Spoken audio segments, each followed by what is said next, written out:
Ceci est un livre audio autogénéré par Google. Introduction. Il existe une vieille chimère. Elle a pour nom bien et mal. Friedrich Nietzsche. 1. Les répartitions ou la mission impossible.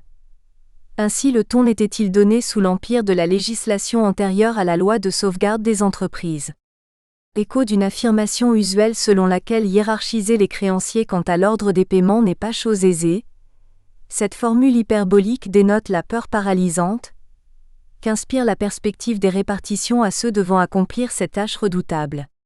Les éléments sous-tendant les difficultés en la matière sont divers et tiennent, non seulement à la complexité intrinsèque du droit des procédures collectives, mais également à son imparfaite conjugaison avec le droit des sûretés. La sphère des répartitions abrite en effet des problématiques pour la résolution desquelles le défaut de coordination entre les règles de droit commun et les règles spéciales conduit à la possible admission de solutions contraires à l'essence des procédures collectives. Peut-être la difficulté provient-elle aussi de ce que le législateur n'a pas véritablement appréhendé les répartitions comme une phase ou une institution autonome, méritant un corpus juridique plus approfondi au sein du Code de commerce. Le dispositif légal de la liquidation judiciaire, archétype de la procédure collective dans le cadre de laquelle des répartitions ont vocation à intervenir, ne réserve à ces dernières qu'une demi-douzaine d'articles. Dans ces conditions, dégager de grandes lignes directrices, c'est-à-dire de grands principes permettant de rendre intelligible la question des répartitions, constitue une entreprise aussi délicate que nécessaire. Et pour identifier ces grands principes, encore faut-il déterminer ce qu'il convient d'entendre par le terme répartition. 2. Débutons par définir si l'on ne veut pas finir par buter. La France étant un pays de droit écrit, l'étude d'une institution a pour inexorable commencement l'analyse des textes y afférents. À la lecture des dispositions du livre 6 du Code de commerce, les répartitions présentent essentiellement trois traits caractéristiques dont le rapprochement permet d'entreapercevoir la nature de la notion, car, en dépit des multiples occurrences du vocable, le dispositif normatif intéressant les procédures collectives ne comprend aucune définition des répartitions. Tout d'abord, ces dernières irriguent le droit des entreprises en difficulté en ce qu'elles se retrouvent dans les textes relatifs à tous les aspects du traitement judiciaire des difficultés d'entreprise. Les procédures de sauvetage, les plans de sauvegarde et de redressement, le plan de cession et la liquidation judiciaire. Ensuite, il apparaît que les répartitions sont en rapport avec le paiement des créanciers, et partant avec l'apurement du passif. Enfin, il est significatif de relever qu'à maintes reprises, les textes semblent y faire référence en employant à titre de synonyme le terme distribution. À cet égard, l'analyse des définitions prêtées à la fois aux répartitions et aux distributions met en exergue la ténuité du lien qui unit ces termes. Pour expliquer l'un, il est recouru à l'autre. Ainsi la répartition est-elle définie comme la distribution d'une masse de biens entre les ayants droit ou d'une dette entre ceux qui doivent la supporter. Et en parallèle, la distribution s'entend de l'opération, consistant à attribuer à chacun ce qui lui revient en vertu d'une répartition, ou, selon d'autres auteurs, d'un dispositif de règlement du passif intervenant en cas de réalisation d'un bien du débiteur, et supposant l'établissement d'un projet de répartition. Dès lors, il y a lieu de tenir les vocables pour synonymes et, dans une première approximation, de les comprendre à travers le prisme des procédures collectives, comme un dispositif d'apurement du passif intervenant après encaissement, recouvrement d'actifs ou réalisation de tout ou partie des éléments du gage commun des créanciers et réalisant, à l'aide du produit de ces actions, un paiement collectif ordonné de ces derniers. Bien qu'il faille concéder que cette définition s'avère perfectible, elle permet néanmoins, eu égard à la méthode inductive ayant présidé à sa formalisation, d'approcher les grands principes gouvernant la matière. 3. Qu'on ne s'imagine pas d'ailleurs que toute difficulté est résolue à partir du moment où l'on a dégagé un principe. Quant à la question de savoir si une compréhension unitaire de la notion de principe est envisageable, et si par conséquent tous les principes sont de même sorte, il a été démontré que la réponse ne peut qu'être négative. La référence au principe renvoie à une multitude de significations et de réalités, et les principes ainsi invoqués obéissent à une classification qu'il est certes difficile d'établir, mais dont la réalité semble difficilement contestable.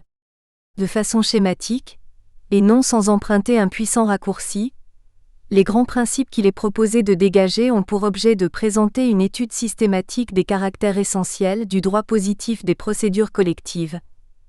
Il se propose de dégager l'esprit de la législation relative aux répartitions et d'en exposer les grandes tendances. Sous cet angle, l'emploi des termes grands principes des répartitions traduit l'annonce d'un effort doctrinal de synthèse destiné à pourvoir les répartitions d'un cadre qui se veut général en son volet théorique et précis en ses aspects pratiques. Toutefois, la formalisation de ces principes ne permet pas à elle seule de purger la matière de toutes ces incertitudes ou de résoudre tous les problèmes, car non sans logique, il est de l'essence des répartitions d'être complexes et de faire naître des difficultés. 4. Les lois mathématiques sont hélas incompressibles. Si les répartitions constituent presque naturellement des opérations complexes, c'est parce qu'elles sont la réponse à la question suivante: comment désintéresser les créanciers lorsque cela n'est pas possible? S'il est vrai que le libellé de la question se veut caricatural, et que si posée de la sorte, celle-ci n'appelle pas de réponse franche, si ce n'est peut-être l'invocation de l'adage « à l'impossible, nul n'est tenu », il n'en demeure pas moins que le simple fait de l'énoncer permet de rappeler que, d'un point de vue fondamental, la problématique des répartitions tient à l'appréhension par le droit d'une réalité mathématique. Et du fait de l'incompressibilité des lois mathématiques, les textes ne pouvant créer un actif qui fait défaut pour corriger une balance négative, le droit doit composer avec cette impossible satisfaction de l'ensemble des créanciers et ne peut, en conséquence, que procéder à un véritable arbitrage entre les intérêts en présence. En somme, ne pouvant remédier à la pénurie, le système juridique doit se contenter de fournir les instruments permettant de la gérer. Les répartitions représentent en effet une terre de conflit entre les intérêts des créanciers, et non une simple zone de rencontre. Lors d'une répartition de fonds, les créanciers se confrontent, leurs intérêts s'entrechoquent. L'intérêt que peuvent partager les créanciers quant à la survivance de l'entreprise débitrice n'est pas en cause au moment d'une répartition. Cela se comprend aisément en matière de liquidation judiciaire compte tenu des objectifs et conditions d'intervention de cette procédure, mais la mise hors de cause de cet intérêt relatif à la survie de l'entreprise se vérifie également dans le cadre d'une procédure de sauvetage, et ce dans la mesure où, en théorie, la réalisation d'un actif au cours de la période d'observation, diligentée aux fins de paiement des créanciers, ne peut intervenir que si elle n'attente pas à l'intérêt de l'entreprise. Et il en va de même en matière de plan de sauvegarde et de redressement, puisque du fait de la pratique judiciaire consistant à banaliser l'application de l'article L626A14 du Code de commerce, les biens nécessaires à la poursuite d'activités sont inaliénables. En sorte que la répartition du prix de vente d'un bien en dehors d'une procédure liquidative est normalement incompatible avec une quelconque atteinte portée à l'endroit de la pérennité de l'activité du débiteur.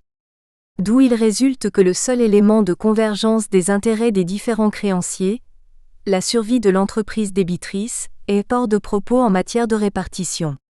Ce qui signifie que les distributions collectives correspondent bel et bien à une zone de tension entre les créanciers. L'intérêt de chacun d'entre eux tient exclusivement au paiement de sa créance.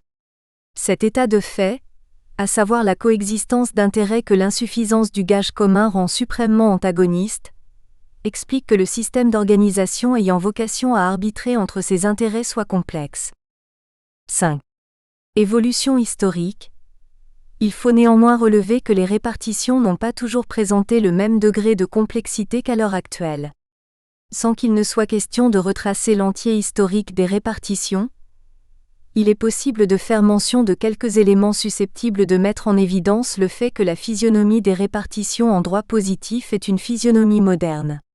En droit romain, la loi des 12 tables instituait une procédure, la manus injectio, permettant aux créanciers d'un débiteur défaillant de se saisir de ce dernier afin de le réduire en esclavage ou le tuer.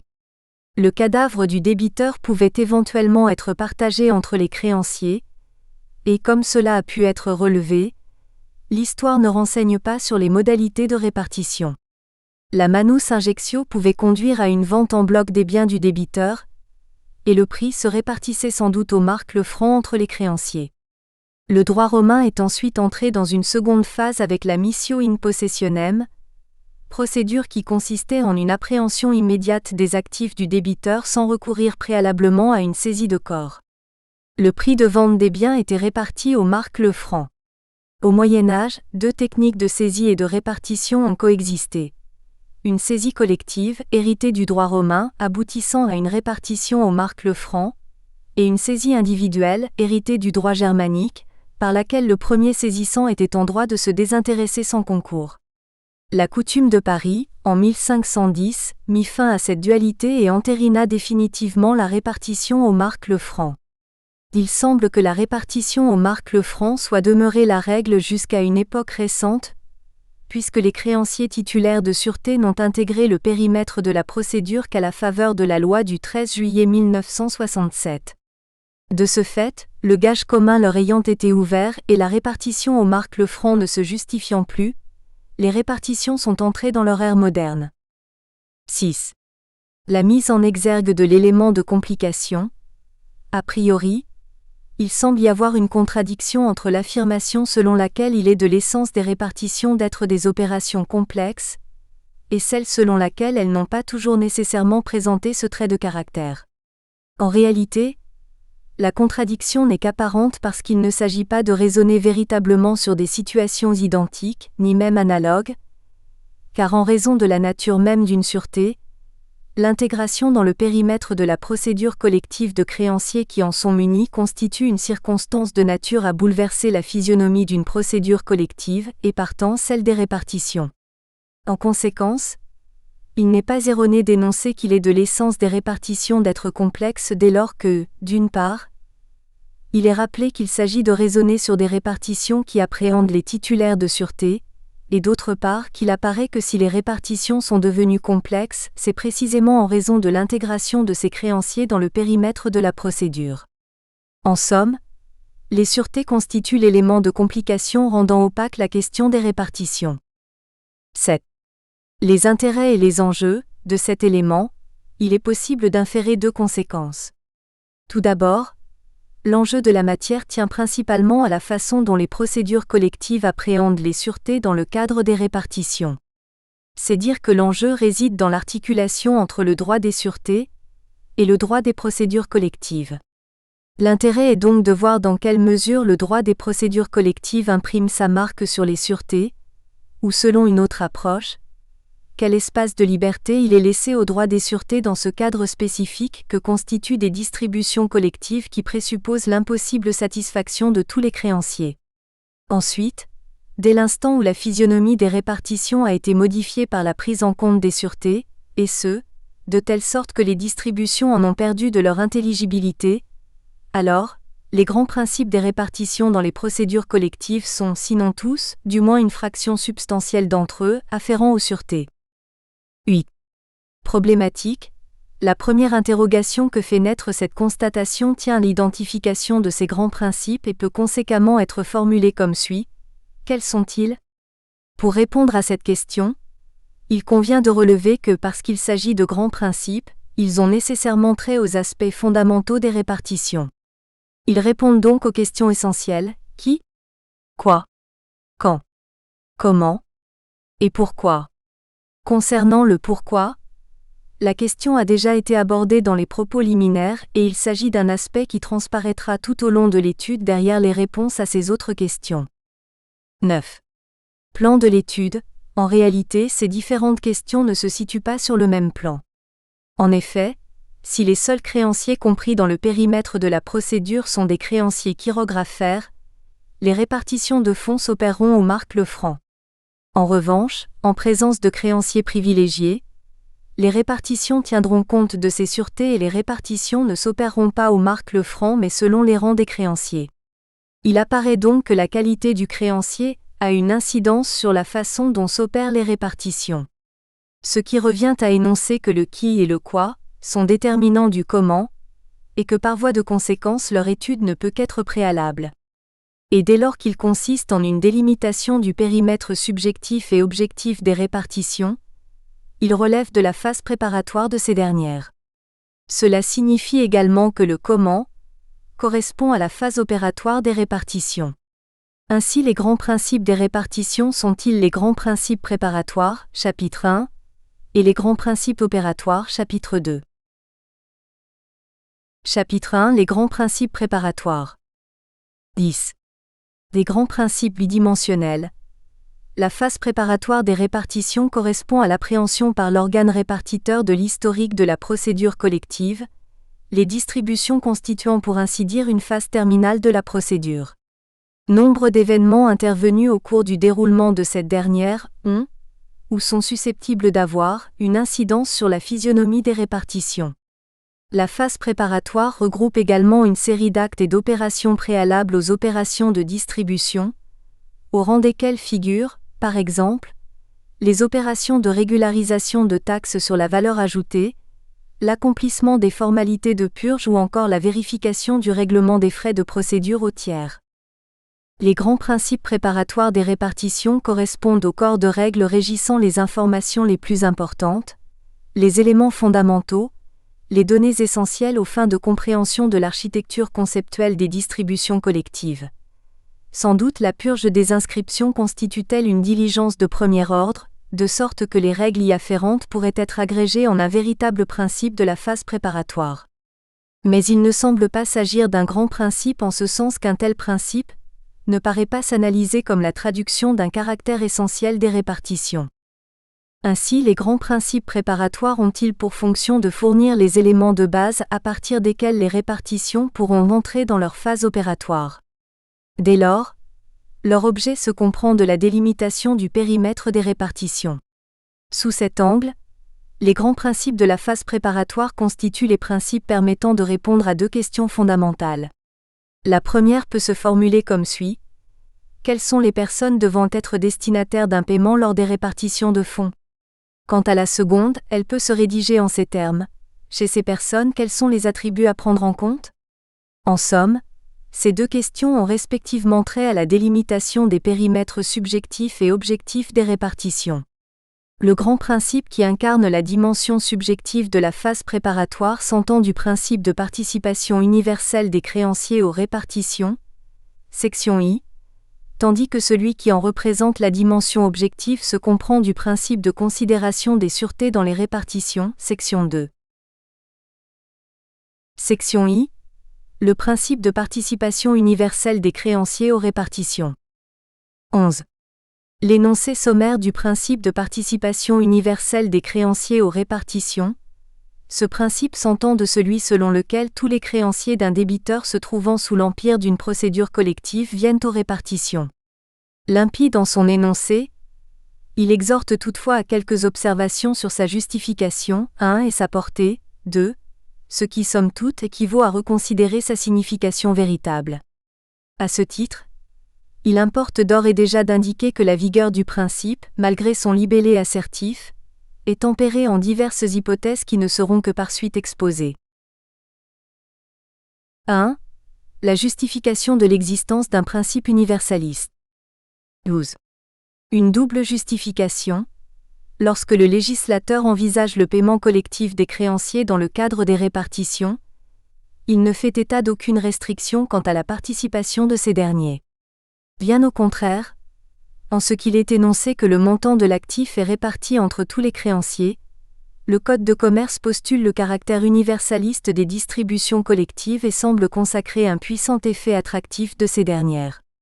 Il serait néanmoins réducteur de ne chercher la justification de l'existence du principe de participation universelle des créanciers que dans la lettre de l'article L643A8 du Code de commerce, car non content d'être doté d'une source textuelle univoque, le principe sous examen peut bénéficier de fondements de nature à ne pas l'abandonner aux aléas rédactionnels, et ce, dans la mesure où son existence se justifie tant organiquement A que techniquement B. A. La justification organique. 13. Un principe présent en toute procédure. S'il est permis d'évoquer une justification organique du principe de participation universelle des créanciers, c'est en raison de sa vocation à se retrouver en toute procédure. Ce principe semble relever de l'essence même du traitement judiciaire des difficultés d'entreprise puisque d'une part, il se révèle consubstantiel aux procédures collectives, 1, et que d'autre part, le caractère semi-collectif de la procédure de sauvegarde financière accélérée ne constitue qu'un obstacle apparent à son applicabilité. 1. Un principe consubstantiel aux procédures collectives. 14. La question de l'incidence de la nature de la procédure. Compte tenu des finalités de la liquidation judiciaire, il n'y a aucune difficulté à soutenir que le principe de participation universelle des créanciers aux répartitions est inhérent aux procédures liquidatives.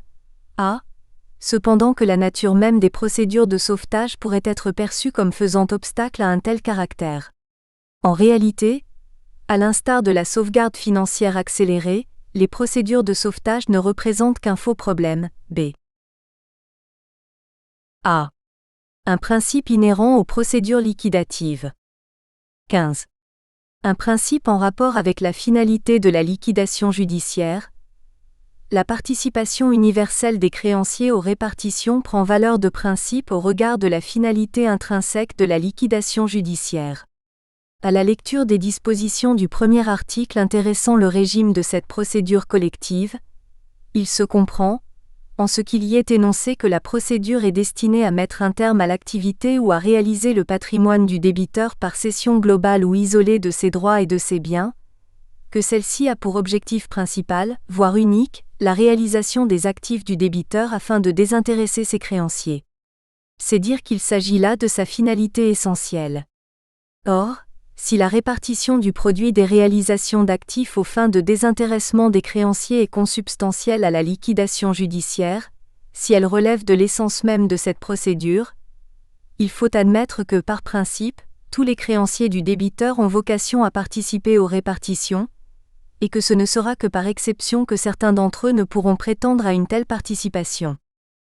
Décider du contraire, c'est-à-dire décider que tous les créanciers n'ont pas, par principe, vocation à participer aux répartitions, revient corrélativement à poser un principe selon lequel une fraction du passif n'a pas à être apurée, lors même que cette fraction compose le passif en considération duquel a été décidée l'ouverture ou le prononcé de la liquidation judiciaire.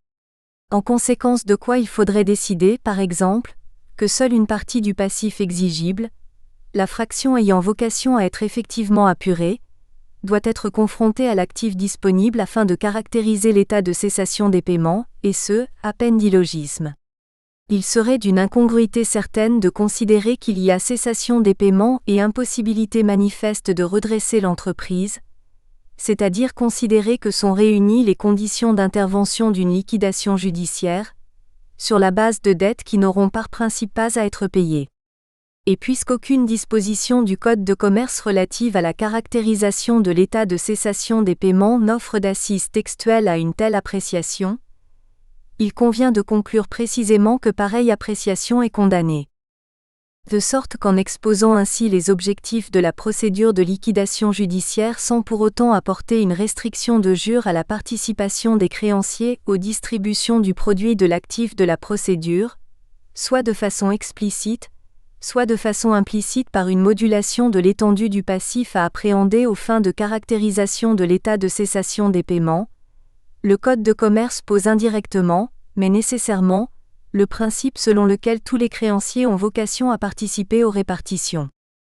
16. Si est acquise la consubstantialité de ce principe à la procédure de liquidation judiciaire, plus délicate est la question de savoir si cette immanence se retrouve en toute procédure collective. Autrement dit, la difficulté tient à la détermination du caractère intrinsèque de ce principe aux procédures collectives considérées généralement, au-delà des seules procédures liquidatives. B. Le faux problème des procédures de sauvetage. 17. Une apparente difficulté, à dire vrai, malgré la différence de nature qui réside entre les procédures liquidatives et les procédures de sauvetage, la difficulté n'est qu'apparente. Bien que ces dernières soient orientées tautologiquement vers le sauvetage de l'entreprise en difficulté, il n'en demeure pas moins que le législateur tente sinon de ménager un équilibre, à tout le moins de ne pas amplifier un éventuel déséquilibre entre les intérêts en cause, à savoir ceux des créanciers et ceux du débiteur, étant passé sous silence le sacro-saint intérêt général consistant en la protection de l'ordre public économique. En effet, Certes, les droits des créanciers sont-ils paralysés, voire sacrifiés, pendant le déroulement de la procédure afin d'obvier à la dégénérescence de la situation du débiteur, mais il reste que l'apurement du passif, c'est-à-dire le paiement des créanciers par le biais de distributions collectives, représente un objectif du droit des procédures collectives. Sans doute cet objectif, eu égard à la rédaction du texte et la hiérarchie qu'elle suggère, n'est-il pas prioritaire, mais la subsistance de son affirmation dans le cadre d'un paradigme marqué par le sauvetage du débiteur, conduit justement à considérer que le législateur entend permettre à tous les créanciers, à condition pour ces derniers d'être diligents ou dignes de sa mansuétude, de venir aux répartitions. 18. Une fois abordée la question de l'applicabilité du principe de participation universelle des créanciers aux répartitions en matière de procédure collective de sauvetage, il convient d'étudier l'applicabilité du principe à la procédure partiellement collective, que constitue la sauvegarde financière accélérée. 2. L'apparente inapplicabilité du principe à une procédure semi-collective. 19. L'apparente incompatibilité entre restriction du périmètre de la procédure et participation de tous les créanciers. En réalité, la difficulté naît de l'introduction en droit français de la procédure de sauvegarde financière accélérée qui concerne exclusivement, par essence, les créanciers financiers du débiteur admis au bénéfice de la dite procédure. En cela, la difficulté résulte de la circonstance selon laquelle le dispositif normatif français comprend une procédure, qui ne peut se qualifier de collective, à laquelle n'est pas conviée l'intégralité des créanciers du débiteur, mais uniquement une partie d'entre eux. Ce qui signifie, par symétrie, qu'il s'agit d'une procédure destinée à n'apurer qu'une partie du passif du débiteur. A priori, cette procédure, si elle contrarie véniellement l'objectif d'apurement du passif, semble déroger gravement au principe de participation universelle des créanciers aux répartitions. Là encore, la difficulté n'est qu'apparente. 20. L'affinement du principe. Comme énoncé précédemment, la sauvegarde financière accélérée ne concerne que les créanciers financiers. Seuls ces derniers seront astreints à discipline collective tandis que les créanciers non financiers seront traités en tant que créanciers hors procédure. En ce que tous les créanciers du débiteur ne seront pas inclus dans la procédure, tous n'auront pas vocation à participer aux distributions collectives. Mais faut-il pour autant en déduire que le principe de participation universelle ne trouve pas à s'appliquer, ou qu'il n'est pas inhérent aux procédures collectives? La retenue s'impose. D'une part, il apparaîtrait bien présomptueux de conclure à une absence de consubstantialité du principe à la notion générique de procédure collective, sur la base d'une procédure spécifique largement circonscrite dans son étendue et son effectivité pratique, pour ne pas dire qu'il s'agit d'une procédure d'application marginale. D'autre part, deux catégories de créanciers se démarquent, la catégorie de ceux concernés par la procédure, les financiers, et celle de ceux qui ne le sont pas, les non-financiers. Or, tous les créanciers financiers participeront aux répartitions cependant que les créanciers non financiers recevront paiement de leurs créances en dehors de la procédure, dans les conditions du droit commun. En sorte que, à la vérité, l'exemple de la sauvegarde financière accélérée ne remet pas en cause le principe de participation universelle mais invite simplement à en affiner les contours en le comprenant, plus exactement, comme le principe selon lequel tous les créanciers inclus dans le périmètre de la procédure viennent aux répartitions. 21.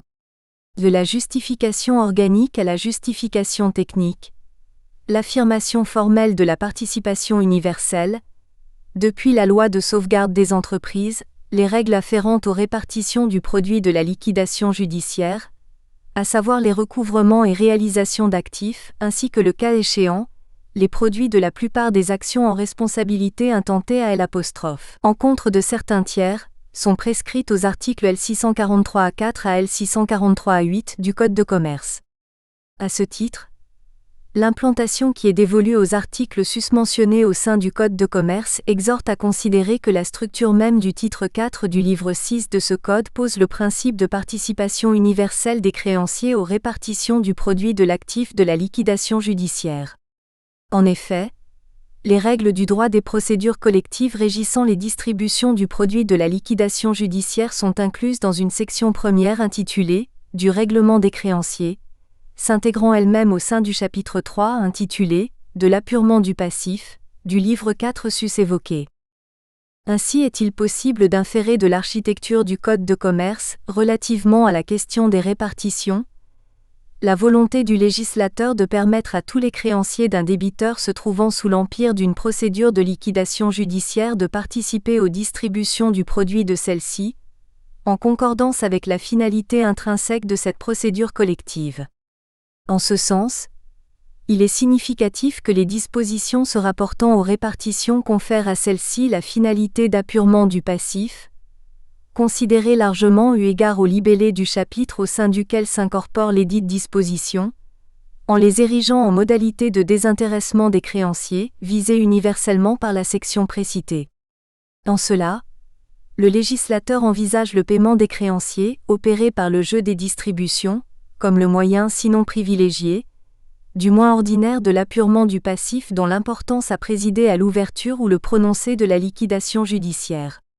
Dès lors que les répartitions constituent le moyen de payer les créanciers, et que le paiement de ces derniers est un moyen d'apurement du passif, alors, par syllogisme, les répartitions correspondent à un moyen d'apurement du passif. Et c'est précisément parce que le législateur vise exclusivement le paiement des créanciers dans le cadre d'un concept comptable et financier qui transcende le règlement des créances, l'apurement du passif, qu'il faut en conclure que le paiement des créances est le mode principal naturel d'apurement du passif. En procédant de la sorte, le législateur décide nécessairement que tous les créanciers, en tant qu'ils incarnent ce passif, ont vocation à participer aux distributions. Or, au moment des répartitions, le passif est appréhendé nécessairement en sa globalité, sans qu'il ne soit question d'ostraciser par principe un ou plusieurs créanciers, puisque tous disposent en application d'une règle technique rapportée ci-après, du droit d'être payés. 22. Toutefois, cette règle technique constitutive d'une justification du principe de participation universelle des créanciers aux répartitions ne correspond qu'à l'un des versants de la justification technique du dit principe. Elle s'accompagne en effet d'une autre règle qui revêt quant à elle une portée plus générale, dans la mesure où elle est inhérente aux procédures collectives et non à une seule d'entre elles. Ces deux règles incarnent la justification technique du principe. B. La justification technique. 23. Légitimité de l'ordre de présentation. De façon générale, la logique de l'ordonnancement juridique français commande de présenter les dispositions de portée générale avant celles de portée spéciale. Néanmoins, deux raisons peuvent être avancées afin de légitimer l'approche consistant à exposer en premier lieu la technique spécifique à la liquidation judiciaire. 1. La première raison tient à la circonstance selon laquelle cette présentation n'attente pas à la cohérence, puisque la liquidation judiciaire constitue le cadre privilégié des répartitions. La seconde raison tient au fait que la règle de l'interdiction des paiements, technique justificative commune à toutes les procédures, 2, revêt une importance fondamentale quant à la détermination de la portée du principe sous examen, qui sera étudié subséquemment. 1. La technique spécifique à la liquidation judiciaire. 24. Un principe justifié techniquement par la déchéance du terme, ainsi qu'il l'a été mentionné précédemment, le passif à apurer dans le cadre d'une procédure de liquidation judiciaire est appréhendé en son entièreté. En effet, l'exclusion de principe de certains créanciers est à proscrire compte tenu de ce que tous sont en droit de recevoir paiement de leurs créances, indépendamment de la date d'exigibilité à laquelle elles étaient subordonnées initialement, en application de la règle de la déchéance du terme. 25. Généralité sur la déchéance du terme, soit la créance était échue et partant exigible, au jour du jugement de liquidation, et en cette occurrence, son titulaire disposait du droit d'être payé, droit qui se trouvera simplement paralysé de plein droit, par l'effet du jugement d'ouverture, en application de la règle de l'interdiction des paiements individuels des créances pendant le déroulement des opérations de liquidation judiciaire jusqu'au moment des répartitions. Soit la créance était non échue, et partant non exigible, au jour du jugement de liquidation, et alors, par l'intervention même de ce jugement, la créance devient échue, donc exigible, en vertu de la règle de la déchéance du terme, corollaire du jugement de liquidation. Ainsi un tel jugement produit-il notamment deux effets de plein droit à l'égard du créancier titulaire d'une créance non exigible au jour du dit jugement. Sa créance devient échue, mais son droit individuel d'en recevoir paiement subira concomitamment une temporaire paralysie. 26. Généralité de la déchéance du terme. Il convient à cet égard de souligner qu'au vu de la généralité de la formulation du texte instituant la déchéance du terme, aucune distinction n'est à opérer entre les créances non échues au jour du jugement de liquidation, de sorte que deviennent exigibles, du seul fait de l'intervention d'un tel jugement, l'ensemble des créances non exigibles à la date de la dite intervention. Au regard de la rédaction des dispositions instaurant la déchéance du terme, la doctrine a pu synthétiser la portée de la règle à travers un principe de généralité des créances concernées, qui peut également être formulé comme le principe de généralité des créanciers concernés. 27. Une généralité au service de la participation universelle, mécanisme logiquement effectif de plein droit. La déchéance du terme se justifie par la finalité même d'une procédure de liquidation judiciaire. Puisque le sauvetage du débiteur n'est plus envisageable, il faut liquider ses actifs pour désintéresser la collectivité de ses créanciers dans le cadre d'un règlement global. Or, pour que ces derniers puissent être payés, encore faut-il qu'ils en aient le droit, et l'existence de ce droit est subordonnée à la survenance de l'exigibilité de leurs créances, dans l'hypothèse où elles n'étaient pas encore échues. Aussi apparaît-il que la raison ayant présidé à l'édiction de la règle de la déchéance du terme se trouve constituée en la volonté du législateur de permettre à tous les créanciers de participer aux distributions collectives, sans que ne puisse y faire obstacle la question de l'exigibilité. Par ailleurs, le différé d'effectivité de la règle en cas de poursuite provisoire d'activité autorisée au motif qu'un plan de cession totale ou partielle est envisageable, la déchéance du terme étant alors provoquée au jour du jugement statuant sur le plan de cession, ou à défaut à la date de fin du maintien provisoire d'activité, ne contrarie aucunement cet esprit puisque lorsqu'il sera question de désintéresser les créanciers, la déchéance du terme interviendra et conférera la possibilité à tous les créanciers de venir aux distributions. En somme, toutes les créances, fussent-elles initialement des créances à terme étant mécaniquement échues au moment des répartitions, le principe selon lequel tous les créanciers ont vocation à participer à ces dernières est affirmé techniquement par le droit des procédures collectives. Étant précisé que la règle examinée présentement se circonscrit aux seules dettes à terme, et que ne saurait intégrer son périmètre d'application les dettes conditionnelles.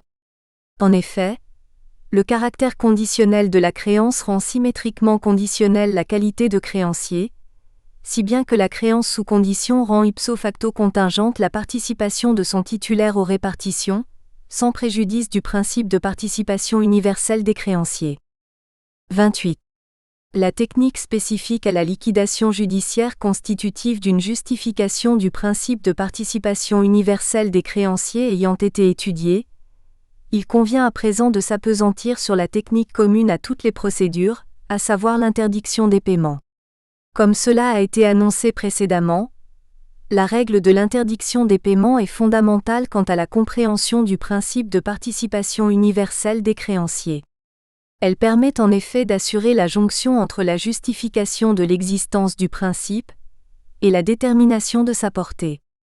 C'est pourquoi les développements y afférents, s'ils évoqueront l'aspect justificateur, ne s'y borneront pas et le dépasseront assez largement. 2. La technique commune à toutes les procédures. 29. Établissement du parallèle avec le principe d'interdiction des paiements. Eu égard à l'axiome universaliste du principe gouvernant la participation des créanciers aux répartitions, il importe d'en délimiter négativement la portée. En réalité, s'agissant d'un principe latitudinaire, l'effectivité de sa portée ne s'apprécie qu'à l'aune des exceptions qui lui sont assorties. Et ce, à l'instar du principe, aussi généraliste, d'interdiction des paiements individuels des créances, dont le domaine se mesure essentiellement à travers ces exceptions, ainsi que le suggère le texte l'instituant. En ce sens, il est particulièrement significatif de relever que la règle de l'interdiction des paiements individuels est présentée usuellement de la sorte. c'est-à-dire par le biais d'un exposé du principe passablement succinct comparativement à l'ampleur des développements consacrés aux exceptions qu'il connaît. 30. Un parallélisme légitime. Or, à cet égard, la pertinence du parallélisme opéré présentement se justifie compte tenu de ce que ces deux principes entretiennent un lien d'une indéfectible ténuité. Comme il l'a été spécifié opportunément, les créanciers doivent par principe être payés dans le cadre de distribution collective. Ils ont vocation à être payés dans le cadre d'un règlement global, ce qui exclut un paiement individuel anticipé. Ce dont il résulte implicitement mais nécessairement, en premier lieu, que les créanciers viennent par principe aux répartitions, et en second lieu, que l'interdiction des paiements a été édictée notamment pour permettre ce paiement collectif. En effet, la participation aux répartitions présuppose d'avoir la qualité de créancier, ou de façon plus exacte, d'être reconnu comme tel dans le cadre de la procédure collective, laquelle qualité implique, quant à elle, l'absence d'extinction du lien obligationnel unissant les parties. Autrement dit, pour être reconnu comme créancier, encore faut-il que l'obligation du débiteur n'ait pas été éteinte intégralement. Et puisque le paiement correspond à l'archétype des mécanismes extinctifs d'obligation, cela revient à énoncer que pour participer aux répartitions, un créancier ne doit pas avoir reçu paiement intégral de sa créance en amont de la phase distributive. 31. La nécessaire prohibition des paiements individuels. Ainsi considéré, le principe d'interdiction des paiements individuels constitue un préalable nécessaire aux distributions collectives et au corrélatif principe selon lequel tous les créanciers viennent y participer. En somme, la dynamique qu'a fondée le législateur se résume comme suit. Les créanciers sont tous, par principe, payés collectivement. Pour que tous soient réglés dans le cadre d'un paiement global, tous doivent pouvoir venir aux distributions collectives.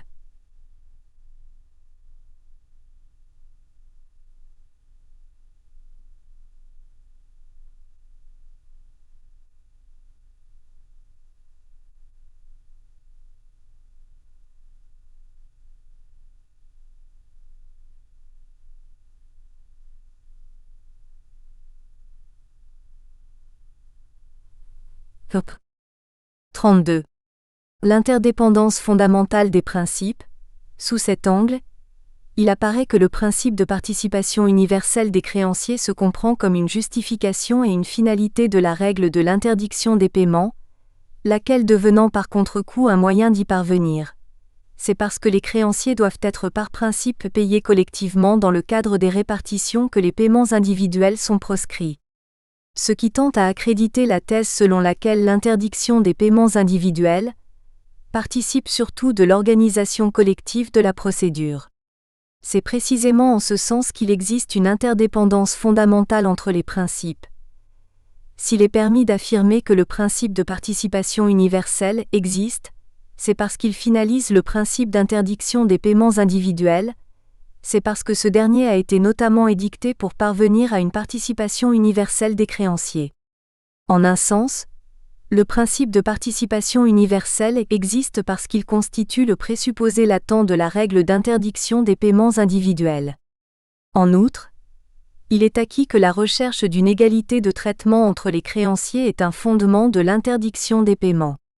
Mais dans la mesure où cette règle technique est un procédé permettant de parvenir à la participation universelle des créanciers aux répartitions, il devient patent que si l'interdiction des paiements se recommande de l'égalité de traitement des créanciers, c'est parce qu'elle poursuit l'objectif de permettre à tous les créanciers de venir aux répartitions.